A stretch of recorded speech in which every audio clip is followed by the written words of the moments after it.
അപ്പം ഇത്ര അനുഭവ സമ്പത്ത് വെച്ച് നോക്കുമ്പോഴേ ഈ മത്സ്യകൃഷി ലാഭകരമാണോ? തീർച്ചയായിട്ടും ലാഭകരമാണ്. അത് കൃഷി ഞാൻ പറഞ്ഞ പോലെ അറിഞ്ഞ് ചെയ്യുക. ഇപ്പം നമ്മൾ ഇപ്പോൾ വേറെ മത്സ്യങ്ങളുണ്ട്, ഇപ്പോൾ കട്ട്ള, കാർപ്പനങ്ങൾ, അതൊന്നും തീറ്റ നമ്മൾ പച്ചക്കറി വേസ്റ്റ് മാത്രം കൊടുത്താൽ മതി.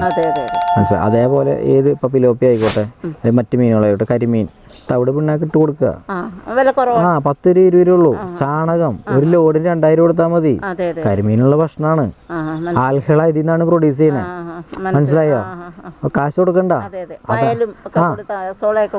കൊടുക്കാം. അപ്പൊ അങ്ങനെ കൃഷി ചെയ്യുമ്പോഴാണ് മെച്ചം വരിക.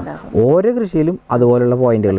അങ്ങനെ കിട്ടുന്ന മത്സ്യത്തിന് ടേസ്റ്റ് കൂടുതലാ, നാച്ചുറൽ ആയിട്ടുള്ള ഭക്ഷണം കൊടുക്കുന്നു. അതെ അതെ. അപ്പം പുതു കർഷകർ അങ്ങനെ കൃഷി ചെയ്യട്ടെ. അങ്ങനെ ചെയ്യണം. അങ്ങനെ ചെയ്താൽ മാത്രമാണ് ലാഭകരമാവുള്ളൂ. അല്ലാത്ത കൃഷികളൊക്കെ നഷ്ടത്തിലേക്ക് പോവുക.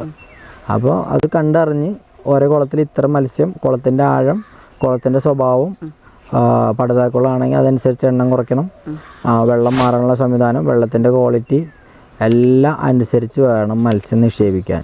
മത്സ്യം വളരാണ്ടുണ്ടെങ്കിൽ അതിലെന്തെങ്കിലും ഒരു പോരായ്മ ഉണ്ടാവും.